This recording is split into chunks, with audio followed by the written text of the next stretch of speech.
Hello दोस्तों, मैं आपका दोस्त संतोष कहानी संख्या नंबर 11 में आपका स्वागत करता हूं।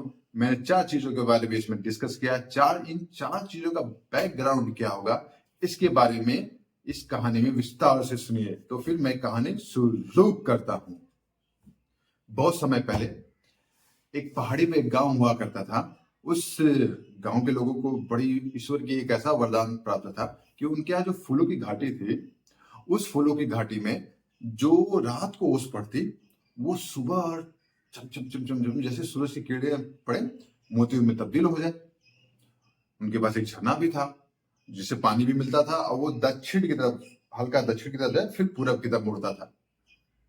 उनके पास पहाड़ी घोड़े भी थे जो कि सामान वगैरह ढोए, चील थे जो दूसरे जानवरों से रक्षा करे, बड़े बड़े बिल्ले थे। इस प्रकार और उनका गांव भी धन धान्य से भरपूर था। लेकिन उनके गांव में खेती वगैरह नहीं होती थी, तो जो वो मोती वगैरह इकट्ठा करते थे वो नीचे के गांव था, जो था पहाड़ी के नीचे जो गांव था, जो समतल जमीन पर गांव था, वहां से गुड़, चना, लाई, जो भी है सब्जी, कुछ भी, वो सब कुछ ऊख यानी गन्ना गन्ना जिसको कहते हैं, वो सब कुछ लेकर आते थे। एक एक चीज वो लेकर आते थे, उन मोतियों के बदले में देते थे। भाई गांव वाले भी खुश और ऊपर वाले गांव वाले भी खुश। उसी गांव में, जो ऊपर वाला गांव था, उसमें एक नायक नाम का व्यक्ति था। नाम नायक, काम भी नायक, सारा काम वही करता था। एक बार क्या हुआ, भयानक बारिश हुई। ऐसी बारिश की लगा कि अब सब कुछ बह जाएगा।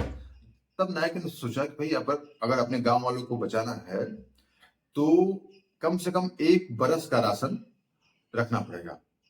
ये सोचकर उसने कुछ घोड़े वगैरह लेकर 1 बरस का राशन रखने बराबर लेकर चला नीचे।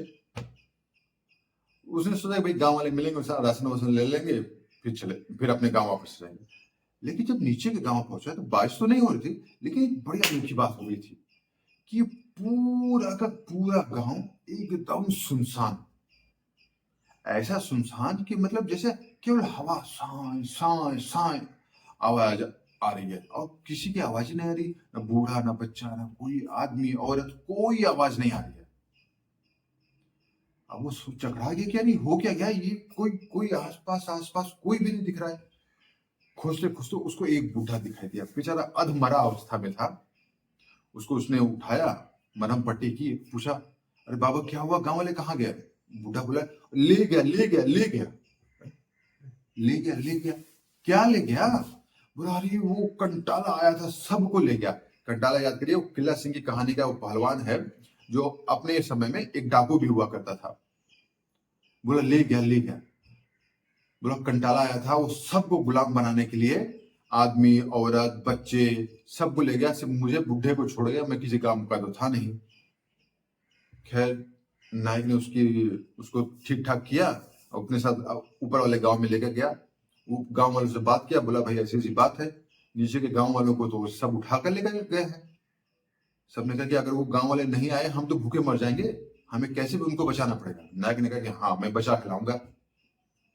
12 घोड़े, 12 बिल्ले और 12 बांज उसने तैयार किया, जबरदस्त, और अस्त्र शस्त्र सब कुछ तैयार कर लिया। और जो पहाड़ी घोड़े थे वो आम घोड़ों से ज्यादा ताकतवर है। अगर जमीन के जो घोड़े होते 20 मील चलेंगे तो ये 30-35 मील उतने ही समय में चलेंगे। और बाज भी जबरदस्त थे, बिल्ले भी मजबूत मजबूत। उससे बूढ़े से पूछा, ये बता बाबा वो लोग गए किस तरफ थे? उसने बोला ये जो झरना आ रहा है, इस झरने के किनारे किनारे गए हैं। बोला ठीक है। वो गए, 3 दिन, और तीसरे दिन की जो शाम होने को थी तब तक बांज वगैरह ने सूचना लेकर आ गया कि भाई वो लोग उस तरफ से जाने वाले हैं।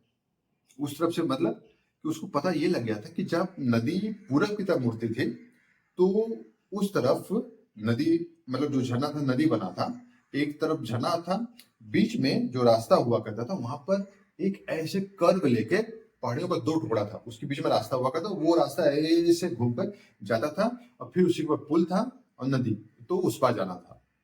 उस पर कंटाला सबको लेकर जाने वाला था। अब नायक ने सोचा कैसे भी उनको मैं वहीं रोक सकता हूँ, उसी जगह पे जहां पर 2 ऐसे ऊपर का बना हुआ ब्लॉक है और उसके बीच में रास्ता है। बोला यहीं रोक सकता हूँ, उसके बाद में नहीं रोक सकता कुछ भी है। हाँ एक बात और, वो नायक अपने साथ 2 नाव भी लेकर गया हुआ था, बड़ी बड़ी नाव था कि गांव वालों को बचाए तो उसके बाद उनको बैठा सके उसमें। और तुरंत वो उन जो पहाड़ियों के ऊपर पहुंच गया, उनसे पहले पहुंच गया। पहाड़ी जो थी जहां मूर्ति है नदी, वहां पे तुरंत पहाड़ी के ऊपर उसने घोड़ों की टापों से इतनी तड़ा तड़ा तड़क आवाज की पूरी की पूरी पहाड़ी ढह गई और रास्ता वहीं बंद हो गया। इधर कंटाला पहुंचा, उसने रास्ता बंद देखा, बोला कि अरे ये रास्ता तो कैसे टूट गया। बोला कोई बात नहीं, मेरे पास गुलाम है ना, ये गांव वाले, ये पूरा रास्ता खाली करेंगे। गांव वालों को उसने काम में लगा दिया, बोला खाली करो, मुझे ये रात भर में रास्ता खाली चाहिए। अगर सुबह की पहली किरण से पहले रास्ता खाली नहीं मिला तो पूरे गांव वालों को मैं मार दूंगा। उसने तोपे वगैरह लगा कर रखे हुए थे।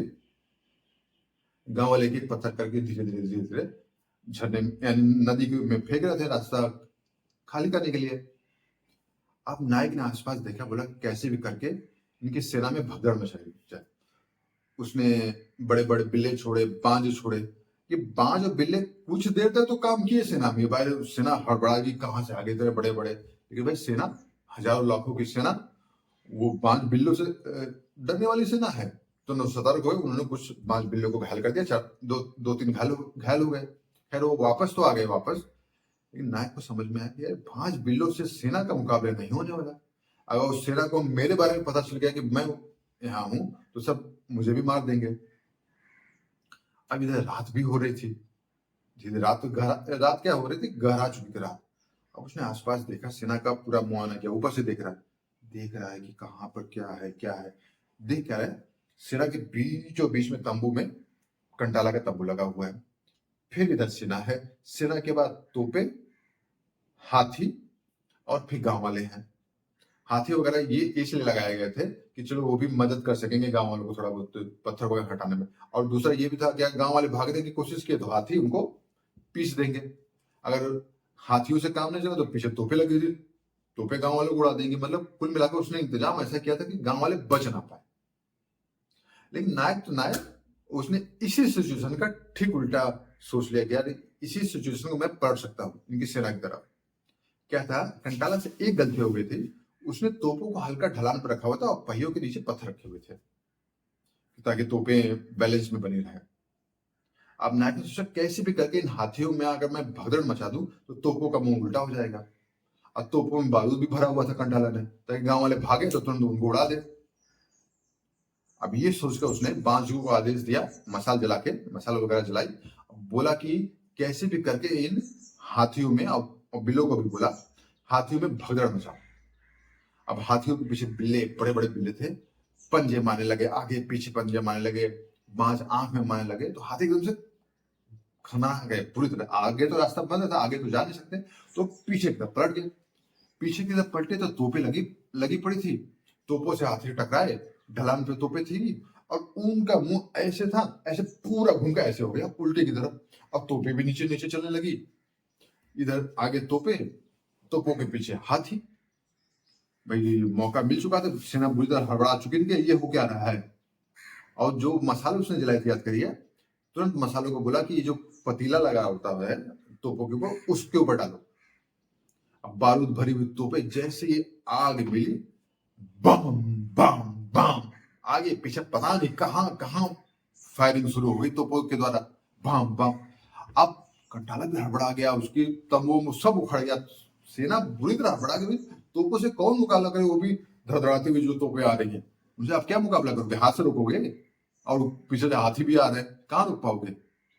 सेना हड़बड़ा गई, पूरी सब पीछे हट गया। और ये मौका मिल गया, तुरंत नायक को नीचे उतरा, गांव वालों को बोला देखो नाव लगी है, तो सारे के सारे उसमें बैठ जाओ, क्योंकि सेना है ये संभल जाएगी, इन तोपों से इतना जल्दी विचलित नहीं होगी, संभल जाएगी, इनके संभलने से पहले यहां से निकल भागो। गांव वाले समझ गए, पट पट जैसे तो रबड़ के गुट्टे गुट्टे नहीं होते, वो इतना थकने के बाद भी फटाफट फटाफट सारे के सारे चढ़े। तो जो नाविक थे उन्होंने उल्टा खेना स्टार्ट कर दिया, लेकर चले। और नायक भी बोला भाई भागो यहाँ से, क्योंकि इनसे लड़ना समझदारी नहीं है, सब संभल जाएंगे। नाव उधर चली, ये जमीन के रास्ते से वापस आया। जब ये सभी लोग गांव में वापस आ गए तो इसने जो बड़े बड़े बिल्ले होते हैं इनको बोला भाई इस गांव की हिफाजत करो ताकि ये वो लोग दोबारा आए नहीं। खैर कंटाला आया या नहीं आया ये मैं फिर कभी बताऊंगा। तो बिल्लों ने रक्षा करना स्टार्ट किया और इस बात से गांव वाले बहुत खुश, उन्होंने बहुत सारा अनाज सब कुछ मुफ्त में दे दिया। नायक के गांव को, बोला कि आप लेकर जाओ, हम आपसे बहुत खुश हैं। और इसी के साथ जो 4 चीजों की बात हुई थी, वो चीजें आज भी हैं। अब आप सोचेंगे कौन सी? देखिए, सबसे पहले जो नदी थी, जो आपकी हल्का सा दक्षिण की तरफ जाकर फिर पूरब की तरफ मुड़ती थी, वो झरना है, झरने वाली नदी, वो गंगा नदी। जो नायक का गांव था, वो ऋषिकेश, क्योंकि वहां से झरना निकलता था, तो वहां राफ्टिंग, जो आज के जमाने में लोग बड़े बड़े राफ्टिंग वगैरह करते हैं, ठीक है। तीसरा जो नीचे समतल जमीन पे गांव था, वो हरिद्वार है, क्योंकि वहां से नदियां समतल हो जाती हैं। चौथा जो फूलों वगैरह की घाटी थी, वो आज का बड़ा वाला जंगल है, उसमें से कुछ फूलों की घाटी थोड़ा शिफ्ट है, आप भी जानते हैं। तो कुल मिला के ये सब ऐसे इंटरकनेक्टेड हैं, ये कहानियां बड़ी फेमस हो जाती हैं। तो कहानियों का मजा लीजिए। कल मैं फिर ऐसी इंटरेस्टिंग कहानी लेकर उपस्थित होऊंगा, जो कभी किसी ने नहीं सुनी होगी। तो कहानी गई वन में, सोचो अपने मन में। Signing off.